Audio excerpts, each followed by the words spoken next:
Welcome back to Matchday Live, and Manchester City have beaten Newcastle 4-0. 2 goals in the first half and 2 goals in the second half. So as Alistair Mann said at the end of his commentary there, we are going to be top of the table at Christmas, which is generally all I ever ask for at Christmas anyway. Chelsea are still playing Wolves. There's a few minutes left on that game, but as it stands, it is 0-0. Come on, Wolves. Yes, come on, Wolves. Keep them out, Wolves, because that would, if it stays the way it is, would take us 6 points ahead of Chelsea. Currently 4 points ahead of Liverpool, but they, of course, play today at 4:30. Now, alongside today's 4-0 win, it means that we have broken more records. The records just seem to be tumbling this year. Joleon, you were quite impressed, with the one that you just told me. Would you like to tell everybody? It was Sunday. It was record number of calendar wins is 34, which is near enough a season, and there's still another game to go. It's ridiculous. I didn't think there was any more records left for us to beat. The team just keeps getting better and better, and another record. But more importantly, 4 goals. This time, even this time last week, they're talking about goal difference. We're 11 goals behind Liverpool, and we've caught that up in a couple of games. So it just shows you that the team's just going strength for strength, and another clean sheet, which is important, as Joleon will tell you. Yeah, we now put in goal differences.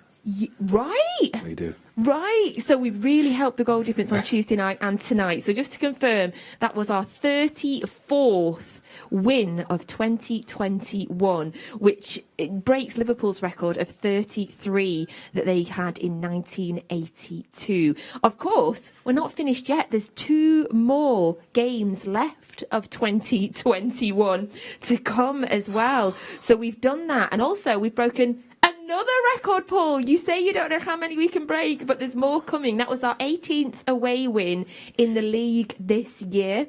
That is more than any other top-flight side has managed in the history of English football. And I've just got that from our website because I have the notifications pushing straight through onto my iPad. We are absolutely on it. Well done, the social media team, getting that out. But yes, 18 away wins in the league, and there's another one to come this year as well. So just stat after stat. Oh, and there was another one as well. Goals. 106 goals we've scored in 2021, which equals the top flight record and beats the Premier League record. Don't quote me on that one. I'll check it. But 106 goals. We'll come back to you on that one. It's still a phenomenal amount of goals in a calendar year. Yeah, it's ridiculous. Like you're saying, it's just the team are just relentless, and not to have I don't think has anyone got 20 goals in this calendar year. I just think it's a case of people just contributing consistently, and it's just so efficient. Everyone in that team. It looks so not easy, because that's disrespectful, but so comfortable in their positions and what they've been asked to do. It's crazy to watch. I've not heard many people talk about us needing a number 9 for a few weeks either, which is always nice, isn't it? Pep did say, didn't he, when we weren't. So we've had goals: Ruben Dias, Joao Cancelo, Riyad Mahrez and Raheem Sterling. 4 different goal scorers today. I've forgotten how many different goal scorers there was on Tuesday night, with the greatest respect. In terms of the goals from the second half, let's have a quick chat about those. So the third goal came from Riyad Mahrez, 63rd minute. Can you tell us what you thought about that goal, Paul? Yeah, but I mean, Joleon were just talking as the play was going on about how easy we make it look more on the ball and the movement, and then I think Zinchenko's got to take a lot of credit, because he was sort of stuck in between the midfielder, wasn't he, and Kevin De Bruyne, and he made a little movement. The midfielder doesn't know where he goes to break the line, and then he puts a great ball in. And how often do we see our wide players getting in at the back post? And it was a fantastic finish by Riyad Mahrez. Slight suspicion whether it was offside or not, but it's definitely on, and just another fantastic team goal again. So that's his 11th goal this season across all competitions. That is the 3rd highest out of any player in the Premier League for this year. So you've got Mo Salah, Ronaldo, and then Riyad Mahrez. I would say he's probably played the least games as well out of all them. So in terms of goals per minute, I would say he's probably higher than them. But listen, it's I don't know what to say. Honestly, it was that comfortable. It was crazy to watch. That was more comfortable than the Leeds game, and Leeds was 7-0. In my opinion, I just thought there was never a stage, even though fortunate with potential penalty, but it was never in doubt that victory. Riyad Mahrez's 50th goal for City as well. And we've got to highlight the fact that VAR ended up checking it, but he played the offside, that he played the line so well, didn't he, Paul? He didn't. How many? You see wide players a lot. When they're looking along the line, they're that desperate to get in there that they do step offside. But Riyad's, you can see the defender in front of him just holds his run half a yard, and fantastic from him. But great finish as well. As the ball's coming across, it's easy just to strike through that, but just lets it hit his foot and side foots it into the corner. So, I'm talking about Raheem before the game with 100 goals from wide areas. Riyad 50 goals in what? 3.5 seasons, really, 4 seasons. It's great, great return for somebody yet again who's classed as a winger and not a centre forward. And congratulations to Algeria. We know that there'll be serious parties going on there right now. Your man is on 50 goals now for Manchester City. Incredible return there for Riyad Mahrez. We got the 4th goal came from Raheem Sterling. No, you're a big fan, Joleon. We talked about him before the game. I just love his impact on games. Yes, he was pretty quiet as well today, wasn't he? Overall performance, but he just has that knack, which world-class players do, of scoring and contributing goals or an assist, and him to get what is another goal in the Premier League. That's 101. Again, another great honour for him. And the assist came from Gabriel Jesus. Now, I really want to highlight this, Paul, because he seems to have become a bit of an assist king this season. That was his 8th assist in the Premier League. You see, I've got a thing about this, about centre forwards when they get moved wide, that they do create assists, because them being a natural centre forward themselves, they know they would want to have the ball. So whenever out and out forwards, I know Gabby said he wants to play wide, but he's played as centre forward most of his career. When he does get in the ball in the positions, he'll put it in a position where he would have wanted it to be if he was playing in the middle. And Thierry Henry was the same when he was playing the wide area or through the middle. He would always put the ball in where he would want it to be himself. And 7 assists this season already is fantastic. And it's not just the way he done it. It was 3-0 and he was going towards the corner flag. He had one thing in his mind, and that was to drive into the box and take the defender on. And like Joleon said, Raheem Sterling, how many times do we see him, getting in there at the back post, and great finish. I just felt as if we could have scored whenever we wanted today, and just stepped it up just when we needed it at the right time without exerting too much energy. Yeah, statistically 18 shots, 7 on target, 73% possession today. I've got some good news for you both. The Chelsea game has finished and Wolves have held them 0-0. So that means that we now are 6 points clear of Chelsea at the top of the table.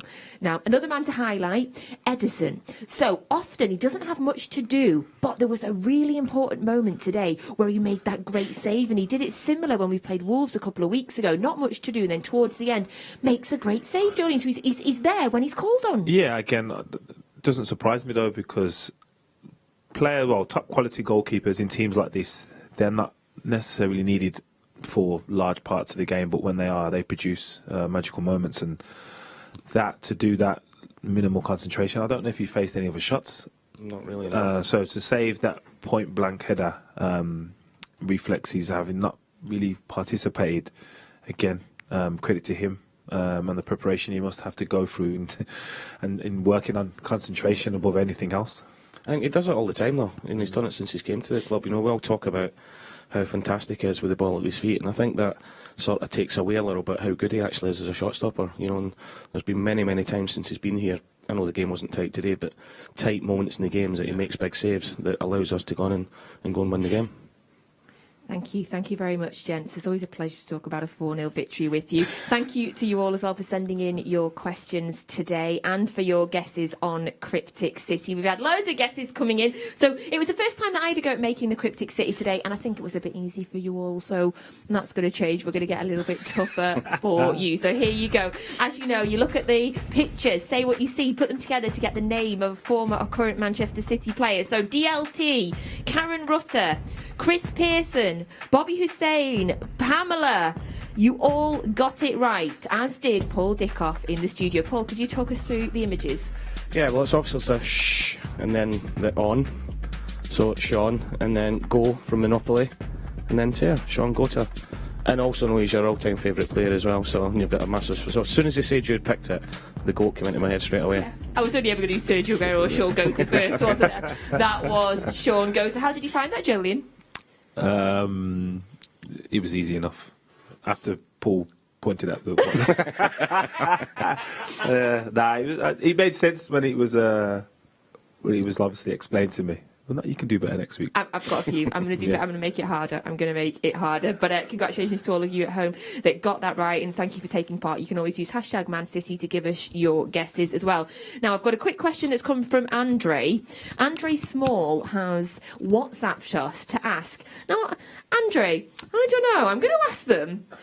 Paul, Joleon, Andre absolutely loves how we're getting the business done this season. He says we're looking strong for the Champions League. But do you think we need a striker? Absolutely not.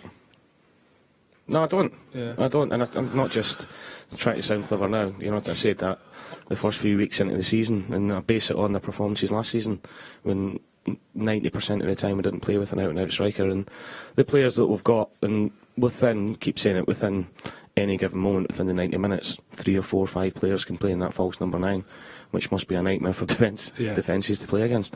Yeah, I don't think we need a striker for the amount of goals we're going to score. I think we'll score enough goals to win any game and win any competition. But the types of goals, maybe. I go back to the Chelsea game and the goal that Jesus scored. I only think a striker takes the opportunity. Like, midfielders don't try and create an opportunity with their back to goal and try and swivel on it. That's a striker's goal. And I think there's going to be moments in games where strikers have different mentality and instincts that other players don't have, but in terms of the amount of goals, I don't think it'll be a problem. Lovely, thank you so much. Now you can watch the full replay of today's 4-0 victory on City Plus at midnight. You get watch the full thing, as happens with all of our games. Also, there's loads of brilliant documentaries on there. We recently released the Edison documentary. You can also get the York Away, because it is the anniversary of York Away today. That was 23 years ago today. Now we've got a couple of new ones coming up as well that I'm really excited. I didn't actually know about the Kinklatzy one until today, and I'm really excited about that. So soon on City Plus, you'll get Ireland is Superman, of course, all about Stephen Ireland, and Georgie Kinklatzy, the magician of Main Road. There's going to be a wonderful documentary about him as well. I cannot wait for that one. I absolutely adored Georgie Kinklatzy. He was like the main man when I first started supporting City in 1993/4. Joleon, I know that you're good friends with Stephen Ireland. Yep. Are you going to be tuning in to see that documentary? Yeah, we'll see what he's got to say. Superman. I'm seeing him later, to be honest. Are you playing five-a-side? No, he's got something going on, a little function, so I'm going to go and pass through there. We were supposed to play on Friday night, but I was too tired to play. How is the five-a-side team doing? So it's you, Nadem, Stephen Ireland? Yeah, and then whoever Stevie can arrange that week. But yeah, it's still fun. It just gets us out and saves us going for a run. Did Goats ever get a game? Because he was angling for a game. He tried, and then when I told him the level was high, he all of a sudden he got injured. Yeah.